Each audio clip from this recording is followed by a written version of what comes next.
योग दर्शन की 230वीं कक्षा।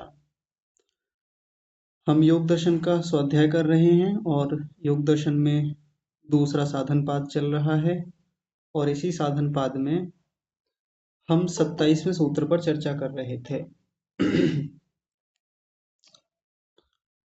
27वां सूत्र है तस्य सप्तधा प्रांत भूमि प्रज्ञा।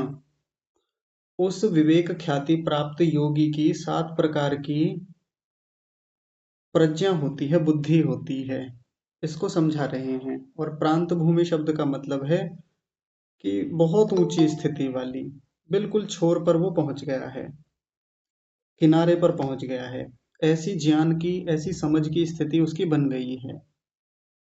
सामान्य व्यक्ति की बात नहीं की जा रही है, जिसने विवेक ख्याति को प्राप्त किया है, जो समाधि में ऊंची स्थितियों को प्राप्त है, उसकी बात कर रहे हैं।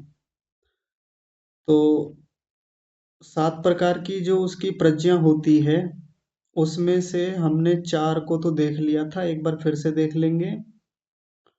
पहला है परिज्ञातम हेयम न अस्य पुनः परिजेयम अस्ति। जितने भी हेय हैं, दुख हैं, उनको उसने जान लिया है। न अस्य पुनः परिजेयम अस्ति, अब उसमें जानने को और कुछ बाकी रह नहीं गया है। हम और आप, हमारे सामान्य लोगों के जीवन में ये स्थिति रहती है कि हम दुखों को नहीं जान पाते हैं, दुखों को सुख समझे बैठे रहते हैं, और ये बहुत गहरी बात होती है, बहुत गहरी, सामान्य बात नहीं कही जा रही है। तो बहुत सूक्ष्मता में जाकर के उसने सब दुखों को जाना है और जानने को कुछ बचा नहीं है। दूसरा था क्षीणा हेय हेतवः न पुनः एतेषां क्षेतव्यम अस्ति। जो भी हेय का हेतु है यानी क्लेश है, जितनी अविद्या है, उसने उसको क्षीण कर दिया है और अब उसमें भी क्षीण करने को कुछ नहीं बचा, सब समाप्त कर दिया है। तीसरी उसकी बुद्धि बनती है, तीसरी समझ क्या बनती है, या तीसरा अनुभव क्या होता है? साक्षात्कृतम निरोध समाधि न हानम। निरोध समाधि में हानम साक्षात्कृतम, हान का साक्षात्कार कर लिया है, यानी दुख से रहित जो स्थिति है, मुक्ति वाली स्थिति है, वो उसने इस समय जीवित रहते रहते निरोध समाधि में ही प्राप्त कर ली है। तो यहाँ से कई बार एक प्रश्न उठता है हमारे मन में कि ये मुक्ति तो, ये हान तो मरने के बाद होता है, जब व्यक्ति मर जाएगा, शरीर छोड़ जाएगा, तब मुक्ति में जाएगा। लेकिन ऐसी बात नहीं है, बहुत सारे संकेत और भी योग दर्शन में मिलेंगे, पीछे भी मिले हैं, और यहाँ तो स्पष्ट ही लिख दिया है कि ये जो मुक्ति का अनुभव है, उसका साक्षात्कार करना है, ये तो निरोध समाधि में ही हो जाता है। हालांकि निरोध समाधि समाधि की सबसे ऊंची स्थिति होती है, असंप्रज्ञात समाधि है, और वैराग्य के बाद में आती है। तो वही इसका साक्षात्कार इसने कर लिया है। चौथा देखेंगे, चौथा क्या है? भावितो विवेक ख्याति रूपो हानुपाय इति। जो विवेक ख्याति रूप हान का उपाय है, यानी हान का उपाय क्या है? विवेक ख्याति, वो भावित है, वो सिद्ध हो गया है, वो प्राप्त हो गया है। तो ये बड़ी बात है, सामान्य बात नहीं है, जीवन की सबसे ऊंची उपलब्धि कही जा रही है। तो ये इस प्रकार की उसकी बुद्धि बनती है, समझ बनती है। एक बार आप इन चारों को देखिए ध्यान से। देखिए आपके सामने स्क्रीन पर चारों लिखे हुए हैं, तो क्या है ये? इनको यहाँ एक पंक्ति में बताया, एषा चतुष्टयी कार्या विमुक्ति ही प्रज्ञायाः। प्रज्ञा की यानी बुद्धि की जो कार्य विमुक्ति है, यानी बुद्धि का जो कार्य दिया गया था ना, बुद्धि को जो कार्य सौंपा गया था, ये जिस लिए बुद्धि मिली थी, उस कार्य की विमुक्ति हो गई। अब काम पूरा हो गया, कुल मिलाकर सामान्य भाषा में कहे ना, काम पूरा हो गया, कुछ बचा नहीं। और ये चारों काम कौन से हैं, एक बार ठीक से देख लीजिए। हेय, हेय हेतु, हान और हानोपाय, वही तो है, कुछ और थोड़ी है। जिसकी चर्चा हम पिछले काफी लंबे समय से कर रहे हैं, बहुत सारे सूत्र इस पर देख लिए हैं, बहुत सारा व्यास भाष्य पढ़ लिया है, उन चारों को यहाँ लाके समेट दिया। ये बुद्धि का कार्य होता है, प्रज्ञायाः कार्य विमुक्ति ही। ठीक है, कुल मिलाकर बुद्धि से यही करना है हमको। बाकी तो बुद्धि का उपयोग हम कहाँ कहाँ करते हैं, बुद्धि से क्या क्या काम लेते हैं, वो सारे गौण प्रयोजन हैं, वो गौण बातें हैं, वो भोग के लिए, संसार में चलने के लिए जरूरी हैं। लेकिन बुद्धि का असली काम तो ये है। और एक विवेक ख्याति प्राप्त व्यक्ति, एक ऊंची स्थिति वाला व्यक्ति इन चारों को सिद्ध कर चुका है जीवित रहते रहते। आगे देखेंगे, आज आगे बढ़ाते हैं इस विषय को। आगे क्या कह रहे हैं? 7 प्रकार की बताई थी, सप्तधा प्रांत भूमि प्रज्ञा। तो हमारे कितने और बचे? 3 और बचे। तो उसको कह रहे हैं चित्त विमुक्ति ही तू त्रयी। चित्त की विमुक्ति को 3 प्रकार से कहा जा रहा है। अभी तक किसकी बात थी? अभी तक बुद्धि के जो कार्य की समाप्ति थी, उसकी जो समझ बनी कार्य की समाप्ति को लेकर के। जैसे एक मन में समझ चलती है ना, एक बोध रहता है कि हाँ ये काम समाप्त हो गया, हाँ जी ये भी काम समाप्त हो गया, ये हो गया, हाँ जी ये भी हो गया। एक समझ बनी रहती है कि चलो ये इन कामों से मुक्ति मिल गई मुझको। लेकिन अब 3 प्रकार से और प्रज्ञा को कहा जाएगा, उसकी 3 प्रकार की समझ और बनती है, और वो किससे संबंधित है? चित्त की विमुक्ति से संबंधित है। अब ध्यान से देखिए, यहाँ प्रज्ञा शब्द दिया था, यहाँ चित्त शब्द दिया है। तो प्रज्ञा कहें, बुद्धि कहें, चित्त कहें, मन कहें, योग दर्शन में सब एक ही अर्थ को बताने वाले हैं। तो अभी तक तो कार्य विमुक्ति की बात कही थी, अब चित्त की विमुक्ति की बात कही जाएगी। तो थोड़ा ध्यान से समझते चलेंगे, बहुत गहरी बात है। और कई बार व्याख्या करते करते या कहीं से मोटा मोटा व्याख्या पढ़ ली तो गलत समझ हमारी बनती है।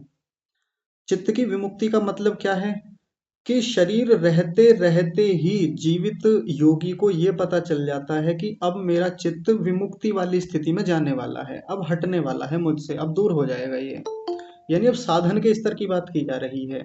अभी तक साधन के कार्य की बात की गई थी कि हाँ इस साधन के जो कार्य थे वो सिद्ध हो गए, ये समझ बन गई, ये बुद्धि बन गई उसकी। अब ये साधन भी छूटने वाला है, छूट रहा है, धीरे धीरे उससे हटने वाला है। तो ये भी समझ बन रही है। तो वो क्या है? तो उसके लिए 5वां बिंदु दिया, चरिताधिकारा बुद्धि ही। वो क्या सोच पा रहा है, क्या ऐसी उसकी स्थिति बन रही है, समझ क्या बन रही है कि मेरी जो बुद्धि है, मेरा जो मन है, ये अब चरिताधिकार हो गया है, अवस्थित अधिकार हो गया है ना, समाप्त अधिकार हो गया है। ये कई सारे शब्द हमने पीछे पढ़े हैं, कई बार आए हैं। यानी बुद्धि का जो अधिकार था, बुद्धि को जो वो कार्य के रूप में आना था, प्रयोजन सिद्ध कराना था, ये पूरा हो गया। साधन का, साधन के स्तर पर बात की जा रही है। साधन को जो अधिकार थे वो पूरे हो गए हैं, एक बात। और दूसरा देखेंगे छठा, छठे को कह रहे हैं गुणा गिरि शिखर तट च्युता इव ग्रावाणो निरवस्थानाः स्वकारणे प्रलयाभिमुखा सह तेन अस्तम गच्छन्ति। तो यहाँ पर एक उदाहरण दे रहे हैं, उदाहरण से बात को समझा रहे हैं। उदाहरण क्या है? गिरि शिखर तट च्युता इव ग्रावाणो। ग्रावाण कहते हैं पत्थर को। कोई पत्थर गिरी शिखर से यानी पर्वत के शिखर से, तट च्युता यानी बिल्कुल उसके किनारे से, च्युता यानी हटता है। जब वहां से छोड़ा जाता है, उसको फेंका जाता है, तो क्या होता है? निरवस्थाना, यानी बिना अवस्थान के, बिना रुकावट के, बिना किसी आधार के वो क्या होता है? नीचे की ओर लुढ़क के आता है। कब तक लुढ़कता रहता है? स्व कारणे, जब तक अपने कारण पर न आ जाए, यानी धरातल पर न आ जाए, तब तक वो लुढ़कता चला आता है। ये एक उदाहरण दिया।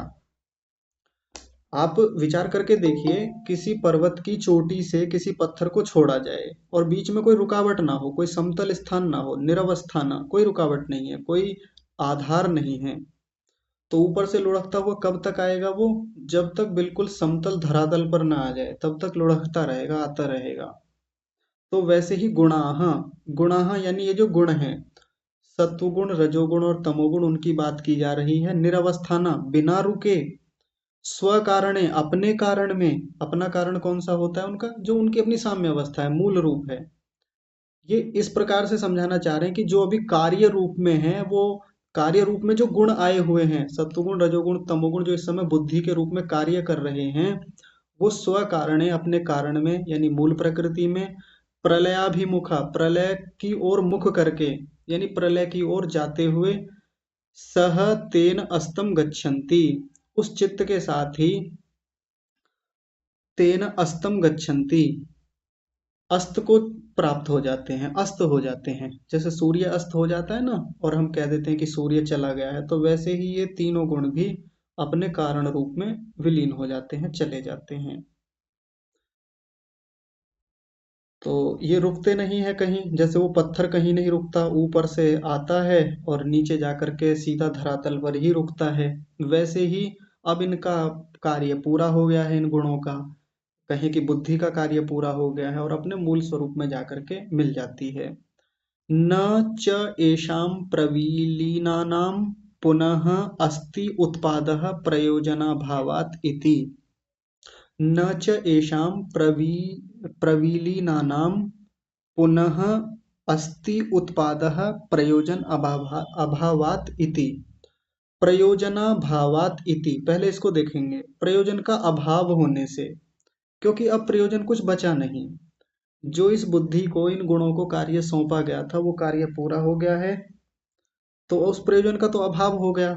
उसका अभाव होने से प्रवीला नाम, एशाम प्रविलीना नाम, इनके प्रविलीन हो जाने से, यानी प्रलय में चले जाने से, किनके, इन गुणों के, ये गुण प्रविलीन हो गए हैं, प्रलय को प्राप्त हो गए हैं, तो इनके प्रविलीन होने से पुनः अस्ति न उत्पादः, ये न शब्द यहाँ पीछे आया था ना, न को यहाँ ले आएंगे, तो पुनः उत्पादः न अस्ति, ऐसा भी कह सकते हैं कि फिर से उत्पाद को प्राप्त नहीं होते, यानी फिर से उत्पत्ति को प्राप्त नहीं होते, इनकी फिर से उत्पत्ति नहीं होती, यानी चले गए तो फिर चले गए उधर। अब इनका बार बार अब ये आएंगे नहीं, जैसे प्रलय होती है, प्रलय में चले जाते हैं, प्रलय के बाद से फिर एक नया जीवन मिलता है, तो ये फिर से बन जाते हैं। इन सत्वगुण रजोगुण तमोगुण का एक नई बुद्धि बना करके परमात्मा देता है। ये तब की बात है जब मुक्ति नहीं हुई है, लेकिन अब जब मुक्ति हो गई है, काम पूरा हो गया है, चरिताधिकार हो गया है, तो अपने मूल स्वरूप में चले जाते हैं, प्रलय को प्राप्त होते हैं। अब प्रयोजन बचा नहीं, तो ये फिर से उत्पाद रूप में नहीं आते हैं, कार्य रूप में नहीं आते हैं।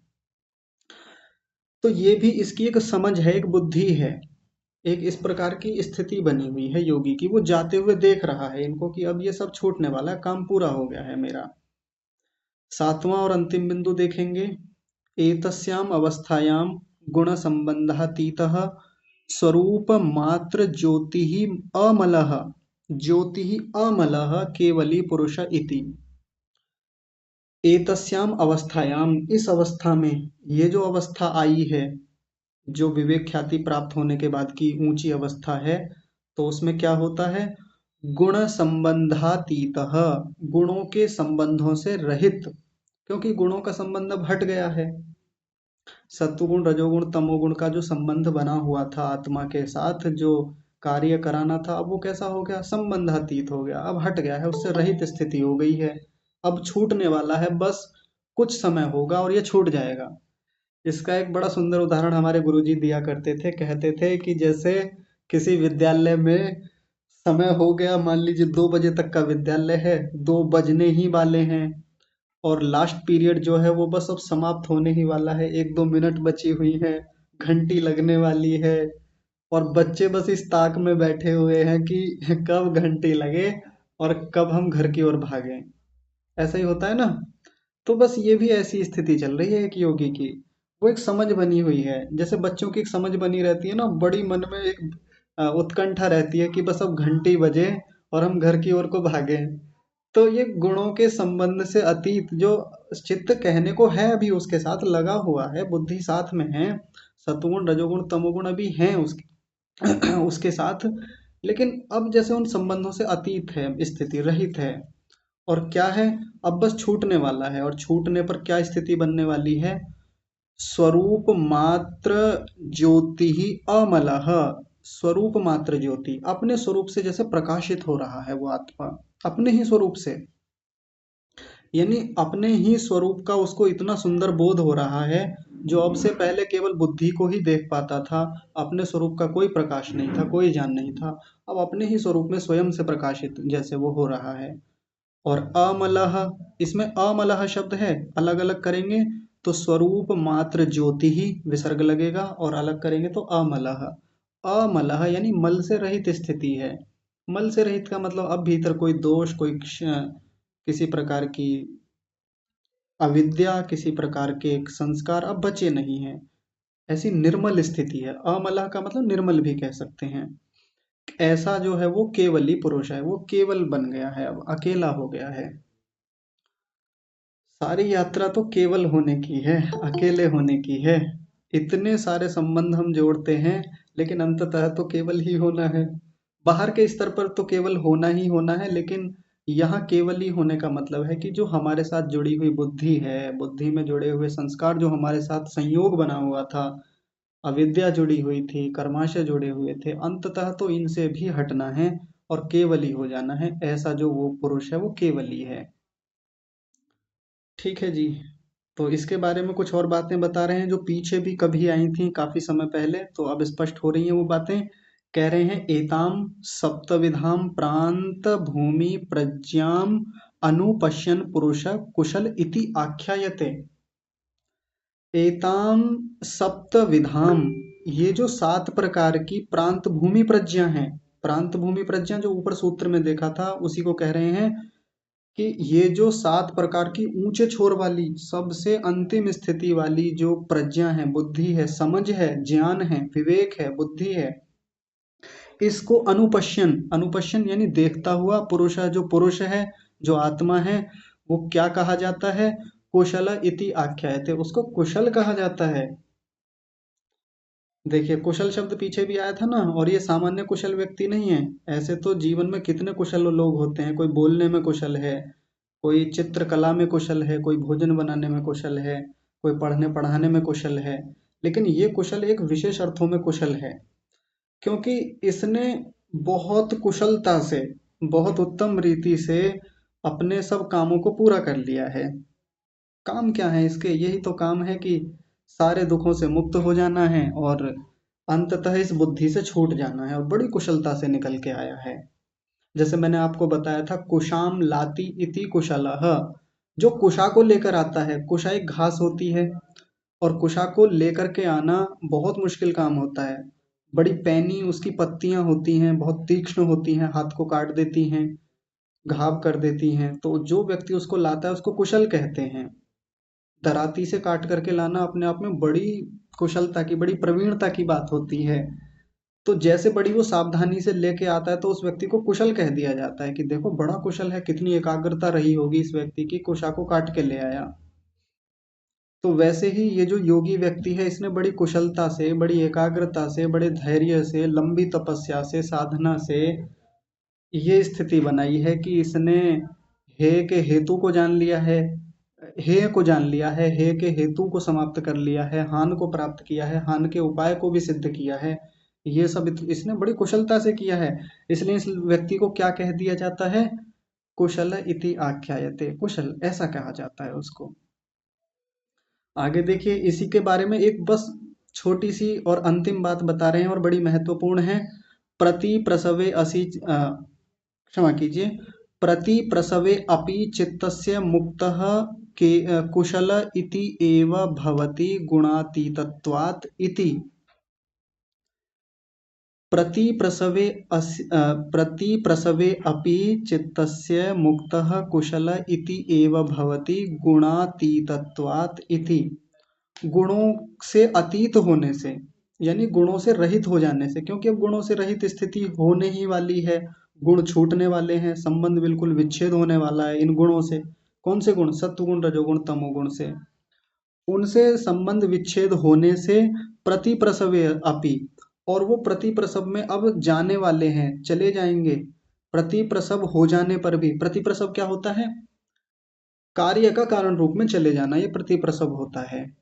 पहले कारण कार्य बना था, यानी मूल प्रकृति से संसार बना था, ये चित्त बुद्धि सब बने थे, ये तो प्रसव होता है। और प्रति प्रसव का मतलब होता है वापस अपने कारण में लौट जाना।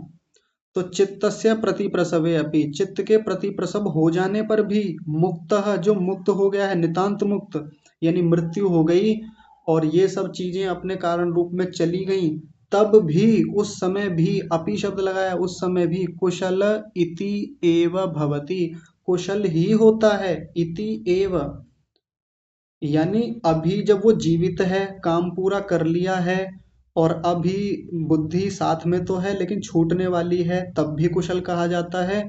लेकिन जिस समय ये गुण अतीत हो जाएंगे, कारण रूप में विलीन हो जाएंगे, प्रतिप्रसव को प्राप्त हो जाएंगे, वो मुक्त आत्मा मुक्त ही हो जाएगा, नितांत मुक्त हो जाएगा, छूट जाएगा, अलग हो जाएगा, उस समय भी कुशल ही कहा जाएगा। देखिए बहुत अच्छी स्थिति कही जा रही है, जीवित रहते हुए भी कुशल कहा जाता है, और मरने के बाद जब वो मुक्त रूप में पूरे संसार में विचरण करेगा, परमात्मा के आनंद में रहेगा, तब भी उसको कुशल शब्द से ही बोला जाएगा।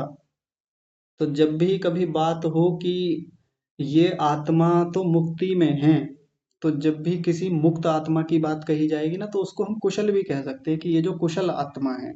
ये शब्द बहुत सटीक है उसके लिए, बहुत अच्छा है। तो ऐसी उसकी समझ बनती है जीवित रहते रहते।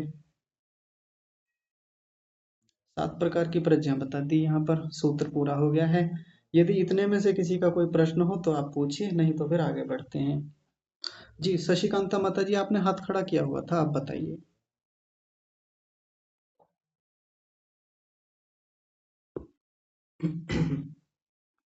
शशिकांता माता जी, चलिए हो सकता है अनुकूलता ना हो। आस्था माता जी, आप बोलिए। आचार्य जी नमस्ते। नमस्ते जी। तो जैसे ये गुणातीत के बारे में बता रहे हैं, तो शरीर के रहते हुए भी हो सकते हैं। जैसे च्यवन ऋषि थे, जिनके ऊपर साधना करते थे, तो वो मिट्टी ऊपर आ गई थी, पूरा चींटियां उनके ऊपर आने लग गई थी। तो ऐसे व्यक्ति को ही हम गुणातीत कह सकते हैं। मतलब गुणा। जैसे इसमें लिख रहा है ना, इसमें आया है ना, गुणातीत तत्वात, जी। है ना, गुणों के संबंध से रहित। तो हाँ जी। ऐसे व्यक्ति को ही बोलेंगे कि जो जिसको होश, मतलब होश ही नहीं है कि क्या हो रहा है। नहीं, ऐसा तो नहीं कह सकते होश नहीं है, मतलब वो अब काम उसका पूरा हो गया है।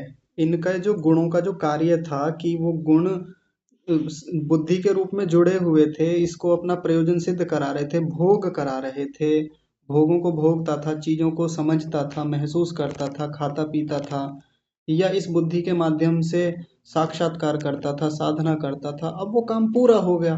तो एक स्थूल कथन कथन है, मोटा कथन है कि अब वो गुणों से संबंध हट गया है उसका, इस रूप में कहा जा रहा है। लेकिन शरीर रहते हुए वो अपने कार्य, तो दैनिक कार्य तो करेगा ही ना। जैसे कि मतलब अपने जो दैनिक कार्य है उसको तो करने पड़ेंगे, तो उसमें भी तो तीनों गुण सम्मिलित होंगे ना। हाँ हाँ सत्य बिल्कुल। रज, तो फिर वो गुणों से तो कैसे हटेगा? गुण तो रहेंगे ही, सत्य रज तम तो रहेंगे थोड़ा थोड़ा। हाँ उतने तो रहेंगे अभी, जब तक शरीर पूरी तरह से नहीं छूट जाएगा, लेकिन फिर भी जब काम पूरा हो जाता है तो कह दिया जाता है कि अब तो हो गया, समझ तो बन गई ना कि अब ये शरीर हाँ छूटेगा और ये चले जाएंगे। हाँ, वैसे मतलब हाँ पूरी तरीके से नहीं हो सकता जब तक हाँ शरीरधारी व्यक्ति तो हाँ। गुणातीत नहीं हो सकता है। जी जी जी बिल्कुल। ऐसी है स्थिति ना? को जीवन मुक्त कहा जाता है। और हाँ। जब पूरी तरह फिर मृत्यु हो जाएगी, ये कारण रूप में सब चीजें विलीन हो जाएंगी, उसको नितांत मुक्ति कहा जाता है, पूरी तरह से मुक्त हो गया है अब। अच्छा, नितांत मुक्ति। हाँ जी। ठीक है आचार्य जी, धन्यवाद। जी ओ, ठीक ओ, है। ओ। जी चौधरी साहब, आप बताइए। जी आचार्य जी नमस्ते। नमस्ते जी। आचार्य जी, ये दूसरे अनुच्छेद में तीसरी चौथी पंक्ति में एक शब्द आया, ये ग्रावाणो। हाँ जी। तो ये क्या भूमि तल होगा? नहीं, ग्रावाणा का मतलब पत्थर, पत्थर बताया। अच्छा। अच्छा, ग्रावाणो पत्थर हो गया। हाँ जी। और ये कूटदेवता का मतलब कि पत्थर जब वहां से हट गए। हाँ, रुकिए तनिक, आपने क्या शब्द बोला, फिर से बोलिए। ग्रावाणो। नहीं वो तो बोल दिया, इसके बाद बोला था। ये कूट चयुता। हाँ, उसमें कूट शब्द है, और यहाँ कुछ स्थानों पर तट शब्द भी मिलेगा, तो कूट और तट का मतलब एक ही है, वो किनारा, यानी गिरी शिखर के बिल्कुल किनारे से, पर्वत की चोटी पर एकदम किनारे से, च्युता यानी हटा हुआ, वहां से फेंका हुआ, वहां से जब हटेगा, छोड़ा जाएगा, तो वो पत्थर नीचे की ओर जाएगा, तो कूट कह लें या तट कह लें, एक ही बात है, किनारा है इसका मतलब। जी। हाँ अच्छा आचार्य जी, ये जो प्रांत भूमि है जो 7 तरह की बताई गई है, जी। अवस्था हुई एक तरह से बुद्धि की है, हाँ 7 अवस्था। तरह की। हाँ जी, अवस्था कही जा रही है। तो इनका कोई नामकरण तो इन्होंने दिया नहीं यहाँ पर। हाँ, नामकरण नहीं है, स्थितियों के बारे में ऐसे वर्णन ही कर दिया है सीधे। तो ये क्या रितंबरा से भी बाद की स्थिति है या रितंबरा वाली ही यही स्थिति है? ये सीधे सीधे उस बुद्धि से ना लेकर के, क्योंकि कई बार प्रज्ञा शब्द देख करके कहते हैं कि ऐसी बुद्धि बन गई है। समझ की बात है, ये बोध की बात है, ऐसी अनुभूति बन रही है उसको। आप जो कह रहे हैं ऋतंभरा के बाद की, तो तनिक रुकिए। ऋतंभरा तत्र प्रज्ञा, जो वो शब्द आया, वो सूत्र आया था, समाहित चित्त वाले योगी को वैशारद्य की स्थिति में जिस प्रज्ञा की प्राप्ति होती है, हाँ लगभग उसी समय की स्थिति है ये, जब उसने वो निर्विचारा समापत्ति की प्राप्ति कर ली है तो उसकी ऐसी बुद्धि उत्पन्न होती है, उसी के आसपास की स्थिति है, वैसी समझ बन जाती है। जी हाँ जी, जी सर, धन्यवाद। ठीक है। और किसी का कोई प्रश्न है? जी बड़े भैया आप बताइए। नमस्ते जी। जीवन मुक्त, गुणातीत अवस्था, नितांत मुक्ति, केवली और कुशल, इन सबको पर्यायवाची ही लेंगे या कोई इनमें थोड़ा थोड़ा भेद कर सकते हैं जी कुछ? आपकी आवाज कट गई, शुरू के शब्द नहीं सुन पाए जी। एक तो जीवन मुक्त अवस्था है, एक गुणातीत अवस्था, नितांत मुक्ति, केवली और कुशल, ये एक ही स्थिति है कि अलग अलग है? थोड़ा भेद स्पष्ट करिए। हाँ एक ही स्थिति है, वो सब उसी समय की कही जा रही हैं, जब मुक्त पूरी तरह से मुक्त हो जाता है। जी ठीक है, धन्यवाद। हाँ ठीक है। चलिए किसी का कोई प्रश्न? अच्छा नहीं है। हाँ, वकील साहब जी आप बताइए। आचार्य जी नमस्ते। नमस्ते जी। आचार्य जी, कल जैसे एक जगह तो लिखा हुआ था 1 अरब 96 करोड़, और आदरणीय BS चौधरी साहब ने लिखा था कि 1 अरब 97 करोड़।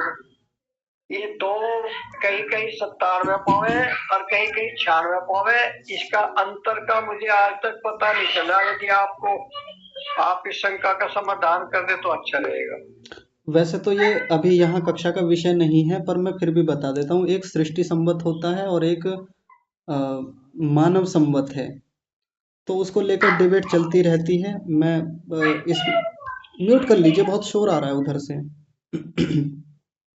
तो इसको लेकर तो बहुत सारी लड़ाइयाँ, झगड़े, वाद विवाद बहुत चलता है इनको लेकर के, और मैं कभी इनमें उलझता नहीं, क्योंकि इसके विषय में मुझे विशेष ज्ञान नहीं है। मैं स्पष्ट कहता हूँ, मुझे है ही नहीं। यहाँ तक कि मुझे भारतीय काल गणना या ये जो ज्योतिष की बातें हैं, या जो अपना ये पंचांग चलता है, इसको लेकर के स्पष्टता मुझको आज तक नहीं हुई, क्योंकि बड़े विद्वानों में बड़ी लड़ाइयाँ हैं इसको लेकर के, बहुत झगड़े चलते हैं। कितने लोगों के अनुसार तो कल नववर्ष था भी नहीं, और ये अपने ही लोग हैं, वैदिक धर्म के ही। तो 1 अरब 96 करोड़ है कि वो 97 करोड़ है, उसको लेकर ये चलता रहता है। मैं स्पष्ट नहीं कर सकता चीज़ को। बाकी कितने लोग कुछ कैलेंडर देख करके बिल्कुल स्पष्टता से खड़े हो जाते हैं, जी नहीं 96 ही है, ये ऐसा है। तो वो सब अभी डिबेट की बातें हैं। जब तक एक मत नहीं हो जाते सभी, तो इस पर ऐसे कोई एक मत मैं तो नहीं दे सकता कम से कम। ठीक है जी।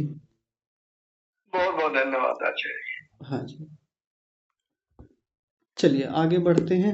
आगे का एक विषय थोड़ा सा देख लेते हैं। अब आगे का विषय देखने से पहले कुछ भूमिका के रूप में बड़ी महत्वपूर्ण बातें समझेंगे।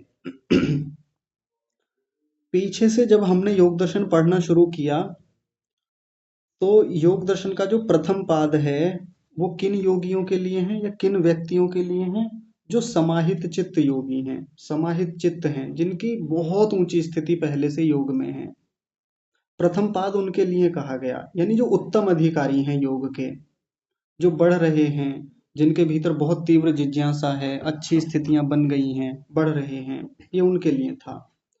जब दूसरा पाद शुरू हुआ, तो वो मध्यम अधिकारी जो हैं, जिनको व्युत्थित चित्त वाला कहा गया, यानी स्थितियां बनती हैं लेकिन टूटती हैं, बनती हैं टूटती हैं, उनके लिए बातें हुई।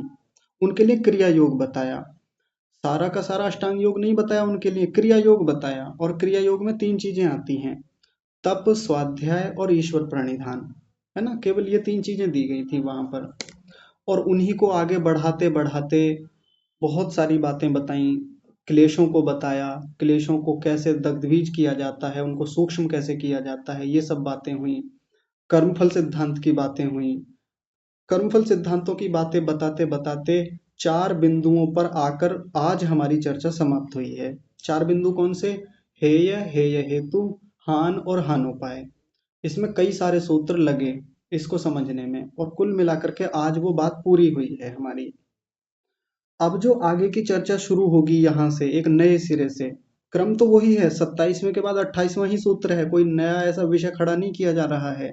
चर्चा तो वही चली आ रही है, वैसी ही आगे बढ़ा रहे हैं उसी को ही। लेकिन फिर भी भूमिका के रूप में एक बात ये है कि अब यहाँ से योग, जिसको हम अष्टांग योग कहते हैं, अब उसकी चर्चा शुरू होगी। और ये जो चर्चा है ये किन लोगों के लिए है? जो योग के निम्न अधिकारी हैं। वैसे तो सबको करना होता है, अष्टांग योग तो सभी करते हैं, चाहे निम्न अधिकारी हो, चाहे मध्यम अधिकारी हो, चाहे उत्तम कोटि के लोग हों, सबको ही यम नियमों का पालन करना होता है। लेकिन फिर भी यम नियम आदि जो ये अष्टांग योग हैं, सारे के सारे यम नियम, आसन, प्राणायाम, प्रत्याहार, धारणा, ध्यान, समाधि, ये विशेष रूप से उन लोगों के लिए कहे जाते हैं, उनके लिए यहाँ पर उद्धृत किया गया है, वर्णन किया गया है, जो योग में अभी नए नए हैं, जिनकी स्थितियां बहुत निम्न हैं, बहुत नीचे की स्थितियां हैं। जो व्यक्ति दुखी रहते हैं, परेशान रहते हैं कि हमारी स्थिति नहीं बनती योग में, बहुत प्रयास करते हैं, टूट जाता है, छूट जाता है। वो ऊंची स्थितियां जिनके बारे में पीछे चर्चा की गई कि समाधि ये होती है, वैराग्य ये होता है, वो हमारा तो नहीं बनता जी। या कुछ लोग कहते हैं ये विवेक ख्याति क्या है, ये हमारे से बहुत आगे की बातें हैं, हम कैसे प्राप्त करें, ये इनकी बातें तो इतनी कर ली, लेकिन हमें कैसे प्राप्त हों? तो अब उनके लिए ये सारी चर्चाएं अब आगे आने वाली हैं। एक बात हो गई, अब दूसरी बात और सुनेंगे ध्यान से। जो लोग योग दर्शन को ठीक से नहीं पढ़ते हैं, मैं हमेशा इस बारे में कहता रहता हूँ, जहाँ से एक बार योग दर्शन की पुस्तक उठाई और जो पृष्ठ खुल गया वो पढ़ना शुरू कर दिया, ऐसे योग दर्शन पढ़ने वाले और कई बार तो पढ़ाने वाले भी क्या करते हैं, सीधे 28वें सूत्र से या 29वें 30वें सूत्र से योग दर्शन को पढ़ना पढ़ाना शुरू करते हैं। बहुत गंभीरता से सुनेंगे इस बात को। हालांकि बुरा नहीं है, यहाँ की चर्चा बहुत महत्वपूर्ण है, और जब किसी को किसी स्थान से शुरू करवाया जाता है तो यहाँ से भी कई बार करा देते हैं। लेकिन जिनकी समझ अच्छी है, जो पहले से बढ़िया से स्वाध्याय कर रहे हैं, जो इतने दिन से मेहनत करते आए हैं, तो उनके लिए केवल अष्टांग योग पर बात की जाए वो तो न्याय संगत नहीं है। अष्टांग योग पर आते आते पीछे की कितनी समझ हमारी बन चुकी है, आप इस बात को विचार कीजिए। यानी यम नियमों का पालन करना है तो क्यों करना है, अष्टांग योग का अनुष्ठान करना है तो क्यों करना है, इसके पीछे का मूलभूत कारण क्या है, ये जिसको समझ में आ जाएगा तो वो व्यक्ति अच्छे से उन्नति कर पाएगा। अब सीधे आ गए, सीधे कई बार कक्षाएं ली जाती हैं, कई बार ऐसे आयोजन किए जाते हैं कि यहाँ अष्टांग योग की चर्चा की जाएगी, और ज़्यादातर लोग इस मामले में बड़े कुशल होते हैं व्याख्या में, उनको रटे पड़े हैं ये अष्टांग योग की सारी बातें, और कहीं से भी शुरू कर दी जाती हैं। लेकिन आप सोचिए कि अष्टांग योग तक आते आते हमने कितनी तैयारियां की हैं। अब तक एक समझ हमारी ये बनी है कि हे क्या है, हे हेतु क्या है, हान क्या है और हान का उपाय क्या है। तो हान का उपाय एक प्रकार से अब बताया जाएगा। मुक्ति का उपाय जो क्या है, विवेक ख्याति, वो विवेक ख्याति के साधन क्या हैं, विवेक ख्याति आए कैसे, तो अब उसके लिए सारी चर्चा है, उसके लिए अष्टांग योग है जो अब शुरू होगा। तो 28वें सूत्र की भूमिका देखेंगे ध्यान से।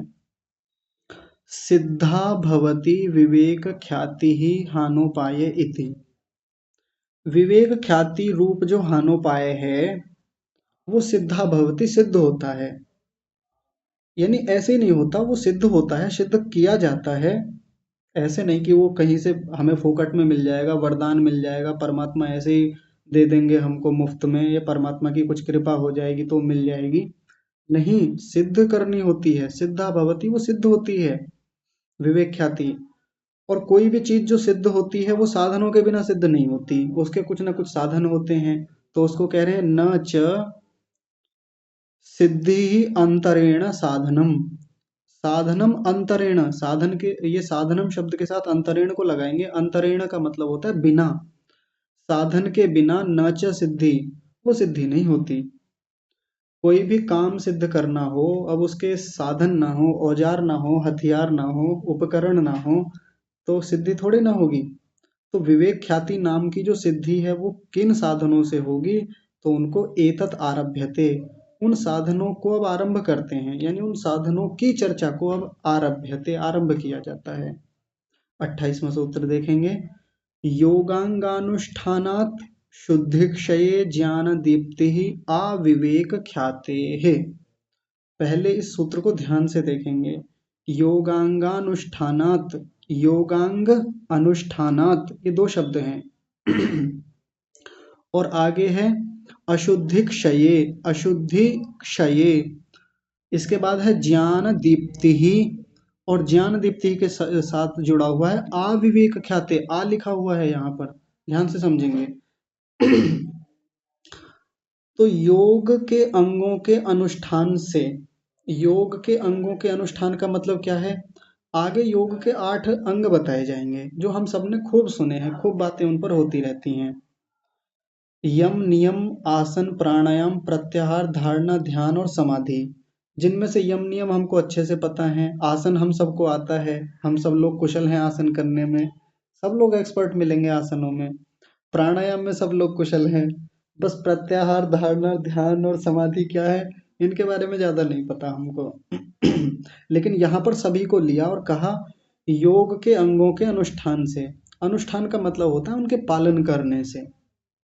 अनुष्ठान कोई ऐसा अनुष्ठान नहीं होता जैसे आजकल नवरात्र चल रहे हैं तो उनका अनुष्ठान होता है, हालांकि अनुष्ठान में भी वहाँ पालन ही किया जा रहा होता है। जो लोग व्रत रखते हैं, देवी माँ की पूजा करते हैं, या वो अपने अपने तरीके से अनुष्ठान करते हैं, तो वहाँ भी व्यक्ति कुछ ना कुछ नियमों का पालन करता है। प्याज नहीं खाएंगे, लहसुन नहीं खाएंगे जी, ऐसे करेंगे, शांत बैठेंगे, ध्यान करेंगे, और उल्टा सीधा कुछ नहीं ग्रहण करेंगे, कुछ गलत बात नहीं बोलेंगे। ये क्या है, नियम है, पालना है, कुछ चीजों का ध्यान रखा जा रहा है।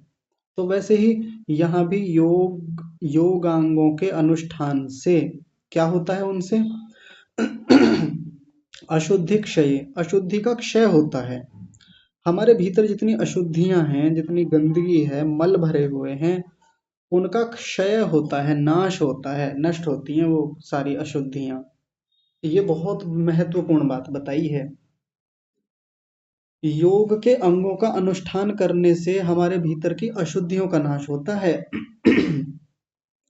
और आगे क्या कह रहे हैं, ज्ञान दीप्ति ही, दूसरा कह रहे हैं कि ज्ञान की दीप्ति होती है, यानी ज्ञान का प्रकाश होता है, यानी वो विवेक ख्याति, क्षमा कीजिए, ज्ञान बढ़ता है, भीतर प्रकाश बढ़ता है। कब तक बढ़ता है, तो कह रहे हैं अविवेक ख्याते है।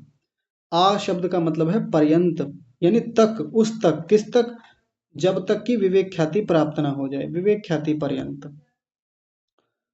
तो एक बहुत महत्वपूर्ण बात कही जा रही है कि योग के अंगों का अनुष्ठान करने से सबसे पहले तो अशुद्धियों का क्षय होता है, अशुद्धियों का नाश होता है। अशुद्धियों का नाश होते होते ज्ञान की दीप्ति होती चली जाती है, ज्ञान बढ़ता रहता है, बढ़ता रहता है। यानी जितना जितना योग के योगांगों का, यानी अष्टांग योग का पालन करते जाएंगे, उतने उतने अंशों में गंदगी दूर होती जाएगी भीतर की, जितने जितने अंशों में गंदगी दूर होती जाएगी, उतने उतने अंशों में ज्ञान का प्रकाश होता चला जाएगा। या साथ में ऐसे भी कह सकते हैं, जैसे जैसे ज्ञान का प्रकाश होता चला जाएगा वैसे वैसे अशुद्धि दूर होती चली जाएगी। दोनों चीजें एक दूसरे के पूरक जैसी कही जाती हैं एक प्रकार से। और ये काम कब तक चलता है, तो बहुत महत्वपूर्ण बात है, जिसको कोई नहीं बताता, केवल यम नियमों की बातों में ऐसे करके छोड़ देते हैं, वो है अविवेक ख्याति। जब तक विवेक ख्याति ना हो जाए, जब तक बुद्धि और आत्मा का स्पष्ट भेद पता ना चल जाए, यानी वो संप्रज्ञात और असंप्रज्ञात की ऊंची स्थितियां ना आ जाएं, तब तक ये ज्ञान आता रहता है, आता रहता है। व्यक्ति यम नियमों का पालन करता रहता है, कमियां आती हैं जीवन में, दोष आते हैं, कहीं ठोकरें लगती हैं, चोट लगती हैं, जीवन में निराशा भी आती है, हताशा आती है, बिगड़ता है, और अविद्या बढ़ती चली जा रही है, फिर से घटाता है, फिर हटाता है। लेकिन कब तक, जब तक कि विवेक ख्याति ना आ जाए तब तक ये योग का अनुष्ठान, योगांगों का अनुष्ठान चलता रहता है। कई बार ऐसा कहा जाता है कि जो जैसे कक्षा में भी बहुत सारे लोग यहाँ हैं, या अन्य भी साधक लोग, आरंभिक लोग कई बार कहते हैं जी कब तक करें, इतने साल तो हो गए करते करते, अभी तक वो स्थिति नहीं बन पा रही है, वो ऊंची योग में गति नहीं बन पा रही है। तो क्या समाधान दिया जाता है? समाधान करने वाले लोग बस एक ही बात कह के छोड़ देते हैं जी, योग के अंगों का अनुष्ठान करिए और देखिए और टटोलिए और सूक्ष्मता में जाइए। कहीं ना कहीं कमी है, यम नियमों में कहीं कमी है, आसन का भी अभ्यास कम है, प्राणायाम उस स्तर के नहीं हो पा रहे हैं, प्रत्याहार में कमी है, और बढ़ाइए और ठीक कीजिए। और ये करना ही होता है। और जितने जितने अंशों में अष्टांग योग का पालन हमारा होगा, अनुष्ठान होगा, उतनी उतनी गंदगी की सफाई होती चली जाएगी, अशुद्धि का नाश होता चला जाएगा, ज्ञान बढ़ेगा बढ़ेगा बढ़ेगा, बढ़ता चला जाएगा, अशुद्धि उतनी उतनी हटती हटती हटती चली जाएगी। कब तक ये काम चलेगा? जब तक विवेक ख्याति ना आ जाए। अंततः तो वहीं जाकर मामला समाप्त होने वाला है, तब तक ये पालन करना ही होगा हमको। तो इतना आसान नहीं होता यम नियमों का पालन करना। सबको यही लग रहा होगा ना कि अरे यम नियम तो हमने खूब पढ़ रखे हैं, खूब कक्षाएं ली हैं, उन पर तो खूब पढ़ा है, छोटी छोटी किताबों में अष्टांग योग की अलग से किताबें भी आती हैं, और सत्य अहिंसा ये तो हमको पता है, इनमें ऐसा क्या है, ब्रह्मचर्य का हमको पता है, अस्त्य कोई भी पूछ लो, खड़े होके पूछ लो, हम पूरा एक्सप्लेन कर देंगे। तो एक्सप्लेनेशन अलग बात है, जीवन में आना अलग बात है। और जीवन में भी पहले तो मोटे मोटे रूप में आ जाए वो अलग बात है, और जीवन में सूक्ष्मता में आए, वो गहराई से आए, वो एक अलग बात है। तो बहुत बारीक बातें भी हैं इसमें, और अवलोकन की बातें हैं, देखने की बातें हैं, तो उन पर चर्चाएं अब यहाँ से आगे शुरू की जाएंगी। तो 28वें सूत्र को कल से देखना शुरू करेंगे। आज की कक्षा को यहीं विराम देते हैं। जुड़े रहने के लिए सभी का बहुत धन्यवाद। आज की कक्षा को यहीं विराम। आप सभी को सादर प्रणाम। ओम।